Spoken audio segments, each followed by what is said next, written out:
আমরা বিয়ে করে ফেলি। ঠিক আছে, আমি আজকে বাড়িতে জানাবো। না না, এখন বাড়িতে জানাতে হবে না।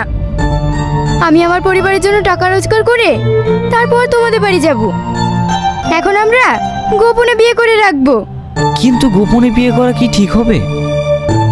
এখন আমরা গোপনে বিয়ে করব, কিন্তু ভবিষ্যতে তো সবাই জানবেই।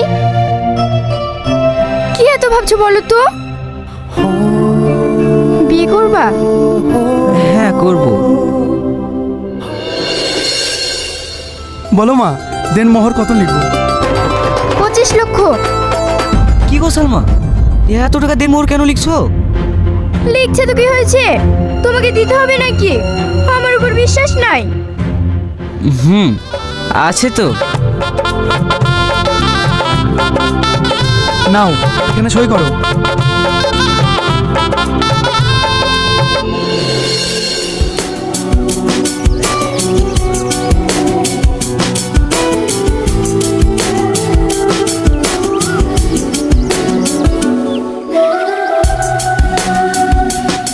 বাহ, খুব সুন্দর লাগছে। তোমার পছন্দ হয়েছে তো? হ্যাঁ, খুব পছন্দ। বারবার এইভাবে কে ফোন করছে তোমাকে? মা ফোন করছে, আমি একটু আসতে যান। ঠিক আছে, তাড়াতাড়ি এসো, আমাদেরকে আবার ঘুরতে বেরোতে হবে। সালমা, তুমি কে? আমি সালমার হাজবেন্ড। ছি সালমা, ছি, তুমি এত খারাপ। তুমি আমার কথাটা শোনো সোহেল। হাত ছাড়ো আমার।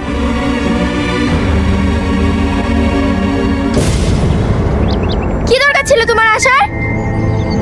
এইসব তুমি কি বলছো সালমা? এই কথাগুলো বলতে তোমার লজ্জা করছে না? না লাগছে না, আমার যা ইচ্ছে আমি তাই করে বেড়াবো। তুই যদি আমার সাথে সংসার করতে না পারিস তাহলে আমাকে ডিভোর্স দে।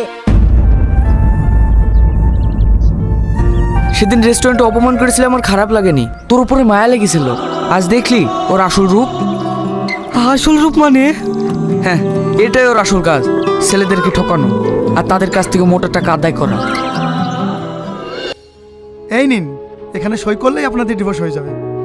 আমি সই করব না। কেন? আমার দেনমোহরে যে 25 লক্ষ টাকা লেখা হয়েছিল সে টাকা আমি এখনো পাইনি।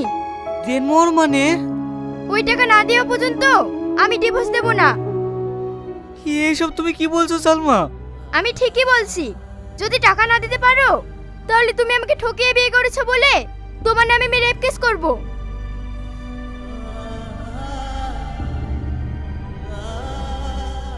তুমি আমাকে কোনোদিন ছেড়ে যাবে না তো? কখনো না।